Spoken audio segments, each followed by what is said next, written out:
민간인 학살 등 과거에 일어난 주요 인권 침해 사건을 조사해 진실을 밝히는 진실 화해를 위한 과거사 정리위원회 2기 활동이 어제부터 시작됐습니다. 328건에 대한 조사 개시를 의결한 가운데 이번 활동의 의미와 앞으로의 계획은 무엇인지 짚어보겠습니다. 네, 오늘 정근식 진실 화해를 위한 과거사 정리위원회 위원장 모시고 함께 이야기 나눠보겠습니다. 어서 오십시오. 예, 안녕하십니까. 네.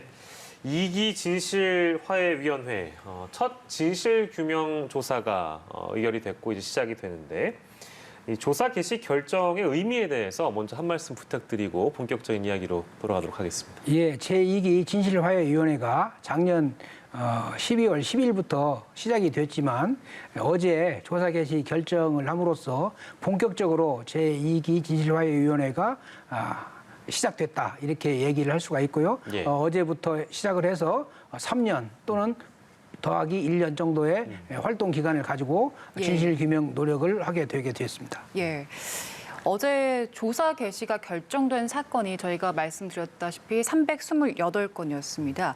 이 중에서 국민들에게 좀 많이 알려진 주요 사건은 어떤 게 있을까요? 그런데 과거처럼 한국 전쟁 전후 민간인 희생 사건들을 포함을 해서 지난 10년 동안 우리 사회에서 새롭게 부각된 인권 침해 사건들 같은 거 있죠. 예를 들면 형제복지원 사건이나 또는 성감학원 사건이나 또는 서산 개척단 사건이나 또는 연쇄살인 사건에서 빚어진 여러 가지 무리한 수사 그런 피해자들이 있었잖아요. 그래서 지난 10년간 우리 국민들의 인권 감수성이 크게 증가하면서 새롭게 부각된 그런 인권 침해 사건들이 많이 이 조사 개시 결정을 하게 됐습니다. 예. 참 그 말씀 주신 여러 그 사건들이 굉장히 오래된 사건들이라서 아마 이 가족 여러분들이랄까요? 이제 가족분들께서는 굉장히 오랜 시간 기다려 주셨고 또 이 연령대를 제가 감이 좀 되돌아보면 얼마나 더 기다릴 수 있을까 싶을 정도로 나이도 굉장히 많이 드신 분들도 많잖아요. 그래서 그만큼 더 간곡하게 기다리셨던 분들이 많을 거라는 생각이 좀 들고요. 그래서 이 조사 개시까지 너무 오래 걸린 게 아니냐 이제 이런 비판들이 좀 있는 것 같습니다. 뭐 위원회 구성, 사무처 구성 이런 것들의 약간의 진통도 분명히 있었을 거라는 생각도 드는데요. 이런 어떤 비판에 대해서는 어떤 입장을 갖고 계시고 앞으로의 계획도 함께 밝혀주시면 좋을 것 같습니다.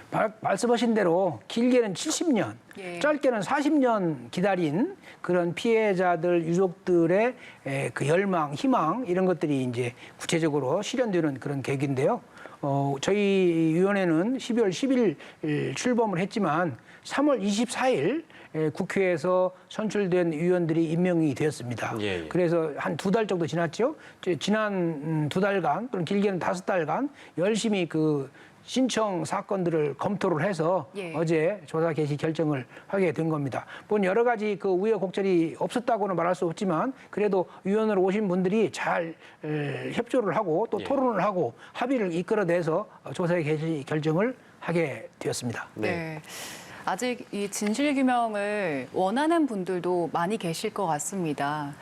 지금 진실규명위원회에서 어떤 사건들을 다루게 되는지 그리고 어떤 분들이 신청을 할 수 있는지 이 점도 짚어주시죠. 예, 가장 큰 것은 과거에 독립운동을 했지만 충분히 그 진상이 밝혀지지 않은 사건들 또는 해외 동포와 관련된 주요한 사건들 그리고 이제 한국전쟁 전후의 민간인 희생 사건들 또 그중에는 적대 세력에 의한 피해를 본 분들도 역시 신청을 할 수가 있고요. 그다음에 이제 권위주의 시기에 다양한 형태의 인권 침해를 받은 분들 특히 수용시설에 끌려가서 말할 수 없는 그런 고통을 당하신 분들 그리고 이제 저희 위원회가 생각하는 중요한 인권 침해 사건들 이런 것들을 전부 조사를 할 수가 있습니다. 네, 언제까지 신청을 받고 있습니까? 예, 지난 1기 때는 2006년 1년간 신청을 받았는데요. 그때 당시에 이제 그 신청을 잘 모르거나 아니면 신청을 했다 하더라도 그 효과를 잘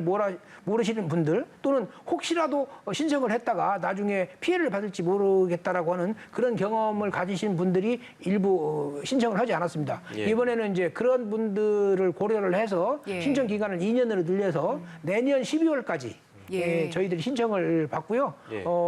과거와는 달리 우리 사회가 좀 더 성숙했고 민주적으로 성숙했고 또 인권적으로 성숙했기 때문에 예. 그런 이 신청을 하고 진실 규명을 받았다고 해서 그 피해랄지 이런 것은 절대 이제 없다 이렇게 말씀을 드릴 수 있습니다. 예, 알겠습니다. 방금 이제 잠깐 언급해 주셨습니다만 진실 규명 신청에 해당되는 사건들 언급해 주셨는데 신청할 수 있는 내가 자격이 있겠다 싶은 분들은 위원회로 직접 신청을 하셔도 되고 또 뭐 지방자치단체나 어디로 신청해도 되는 겁니까? 어떻습니까? 예, 그렇습니다. 지금 진실화해위원회에 직접 신청을 해도 되고요. 예, 예. 그다음에 광역 자치단체에 신청이 되고요. 예, 예. 저희들이 그 편의를 위해서 예. 기초 시군에서도 진상 접수를 받습니다. 예, 직접 가셔도 되고 뭐 우편으로 해도 되는 겁니까? 예, 우편으로 해도 되고요. 예, 예. 또 본인이 아니고 예, 그 대리인들이 그 분들의 이야기를 듣고 신청을 해도 되고요. 심지어는 구술로 내가 신청을 하겠다 하면 구술 신청까지도 받습니다. 아, 예, 예, 알겠습니다. 그 부분이 또 이제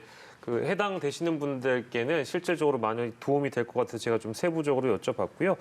출범 이후 현재까지 진실 규명 신청은 모두 몇 건이나 접수됐는지도 좀 궁금하거든요, 위원장님. 예, 지난 5달간 전체로 보면 7,400여 분, 예, 예. 그리고 건수로는 3,600건이 예. 접수가 되었습니다. 예, 예. 과거 1기에 비해서 같은 기간에 대비해 보면 네. 한 1.5배 정도 신청이 늘어났다고 생각이 됩니다. 네, 예. 일단 신청된 그 건수만 봐도 일단 1기에 비해서는 관심이 높아진 걸 느낄 수가 있는데 2기 위원회에서는 일단 1기 위원회 그 성과는 잘 계승을 하고 대신에 한계에 대해서는 좀 저희가 극복을 해야 되지 않겠습니까? 예, 그렇죠. 일단 예, 1기의 성과 일기의 가장 중요한 성과는 우리 사회에 진실이라고 하는 단어와 화해라고 하는 단어를 확실하게 각인시켰다. 예. 예, 그래서 과거사를 정리하는 어떤 틀을 만들어 주었다. 예. 이게 이제 일기의 가장 중요한 성과고요. 예. 그 성과에 기초해서 이제 2기에서 좀 더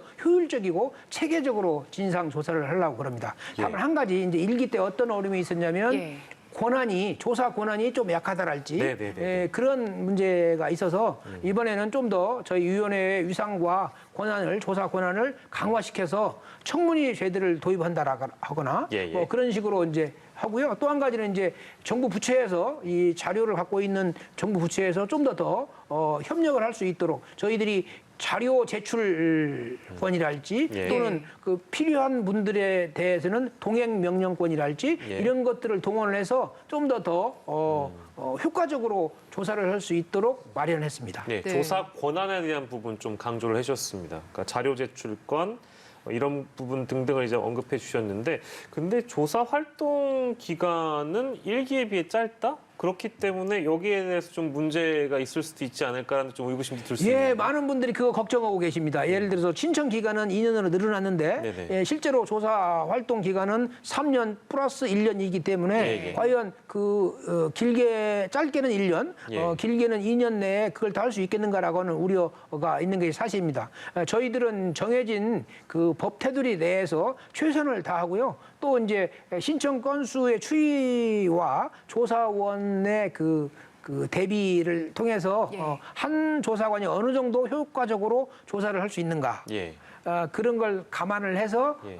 정부 부처에 증언을 요구하거나 아니면 조사 기간을 좀 늘려달라라고 요청을 할 생각입니다. 지금 현재 국회에서도 예. 그 문제에 대해서 좀 우려를 하고 계시고 그래서 진실화해위원회 그 법을 좀 다시 개정해야 하는 거 아닌가 예. 그런 고민을 하고 계십니다. 한마디로 말하면 이기 진실화해위원회는 우리나라의 현대사를 정리하는 마지막 그런 기회다. 따라서 효과적으로 예. 중요한 문제들은 전부 이번 기회에 다 걷어내서 우리 새로운 세대들이 말 그대로 밝은 미래를 마음껏 꿈꿀 수 있는 예. 그런 기반을 만들자. 이게 이제 전 국민적 합의라고 생각을 합니다. 예. 예, 그리고 1기 위원회와 달라진 점이 청문회 규정이 신설이 됐더라고요. 예. 이 점은 어떻게 달라지는 겁니까? 사실은 청문회는 국회의 고유 권한이었거든요. 예. 그런데 이제 국회가 갖고 있던 일부 권한을 저희 위원회한테 준 겁니다. 그래서 이제 중요한 그 증인들이나 또는 참고인들을 불러서 청문회를 개최를 해서 어떤 사건, 진실규명을 하는 사건을 보다 종합적으로 그리고 체계적으로 이해할 수 있는 그런 장치라고 생각이 되고요. 그 좋은 그런 청문회 결과는 그때그때 국민들에게 정리를 해서 잘 보고를 드리겠다 이렇게 약속을 드리겠습니다. 네. 예. 저는 그렇게 생각을 하지 않습니다만 이제 저희가 처음에 짚어봤던 여러 가지 사건들이라든지 광복 이후에 아까 신청할 수 있는 대상이 되는 사건들 많이 언급해 주시지 않았습니까? 신청 자격이 어떤 분들이 되는지.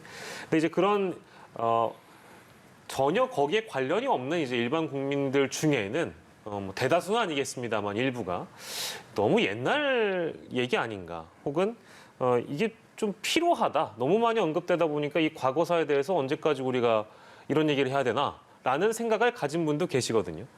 있을 법도 합니다. 근데 과거사 진실 규명이 왜 아까 이제 미래 세대도 언급해 주셨잖아요. 왜 중요한지에 대해서 우리 사회를 위해 왜 중요한 일인지도 의미를 부여해 주시면 좋을 것 같습니다. 예.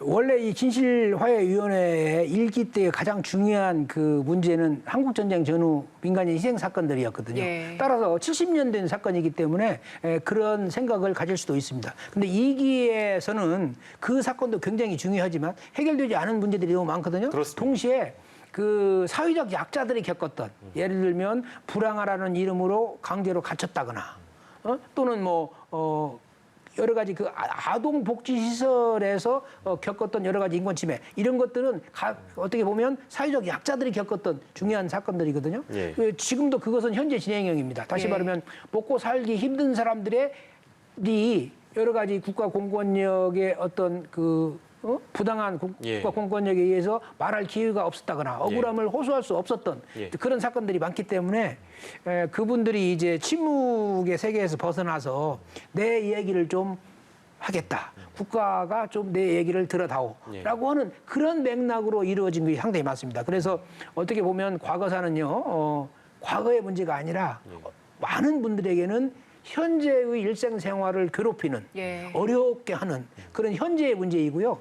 또 다 나아가서 그런 문제가 해결되지 않으면 우리의 미래 세대가 언젠가는 짐져야 하는 그런 문제입니다. 그래서 이번 어떻게 보면 과거사는 과거사가 아니라 엄밀히 말하면 현재의 문제이고 또 미래의 문제이기도 하다. 그래서 과거, 현재, 미래가 잘 어울릴 수 있는 과거의 교훈을 삼아서 밝은 미래를 만들어가는 그런 기본적인 틀을 만드는 게 우리 진실화해위원회에 주어진 중요한 역사적 사명이다. 저는 그렇게 이해하고 있습니다. 과거사는 과거가 아니라 현재와 나아가서 미래의 문제라는 말씀을 주셨습니다. 아마 과거사가 규명이 되지 않아서 현재 아직도 고통을 받는 분들이 계실 것 같습니다. 그런데 아직 신청을 못하고 계신 분들, 망설이고 계신 분들 위해서 우리가 이렇게 활동을 하겠다, 보호해드리겠다, 한 말씀 해주시는 게 좋을 것 같습니다. 예, 그렇습니다. 아직도 그 진실화해위원회의 의미를 잘 모르시거나 신청 방법을 모르시거나 이런 분들이 상당히 많이 있습니다.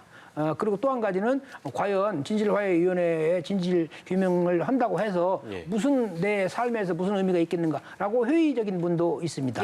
근데 이제는 아까 말씀드린 대로 우리 사회가 굉장히 민주적으로 성숙해 있고 또 인권의식도 성숙해 있고 그래서 아무쪼록 저희 진실화해위원회를 믿고 신청을 해주시면 최선을 다해서 진실을 규명하고 거기에 기초해서 여러 가지 억울한 사연들도 풀어드리고 또 사회적인 통합을 위해서 화해의 방안을 마련하고 저희들은 한 사람 한 사람 그 한숨을 쉬고 있는 과거의 일에 의해서 굉장히 한숨을 쉬고 있거나 또는 울거나 이런 분들 한 사람 한 사람 전혀 빠지지 않고 끝까지 책임을 다해서 그분들의 눈물을 닦아드리겠다. 이게 진실화해위원회 위원장으로서 드리는 어떤 약속이기도 합니다. 예, 알겠습니다. 참 무거운 과제를 짊어지셨다는 생각이 들지만 어떤 분들에겐 굉장히 필요한 일이고 국가가 나서서 해결해야 될 당연한 일이라고도 또 얘기할 수 있는 것 같습니다. 그렇죠. 국가의 책무이기도 합니다. 이 정의를 살아 숨쉬게 하는 것 그리고 어려운 일을 겪은 분들에게 위로와 그분들에게 공감과 격려를 하는 것 이것이 우리 사회를 끌어가는데 굉장히 중요한 원동력이 될 것으로 생각하고요. 말 그대로 국가가 꼭 해야 할 책임을 다하는 것이다. 너무 늦었지만 어떻게 보면 보다 나은 대한민국 사회를 위해서 우리가 그 기본적인 틀을 잘 만들어야겠다. 이게 이제 우리 국민적 합의라고 저는 이해하고 있습니다. 예, 예. 알겠습니다. 많은 분들께서 좀 관심을 가져주시길 바라고 더 많은 분들께서 이 진실 화해를 위한 과거사 정리위원회를 통해 아픈 부분들 좀 드러내서 진실이 규명됐으면 좋겠습니다. 오늘 정근식 진실 화해를 위한 과거사 정리위원회 위원장 모시고 말씀 나눠봤습니다. 위원장님 고맙습니다. 네, 감사합니다.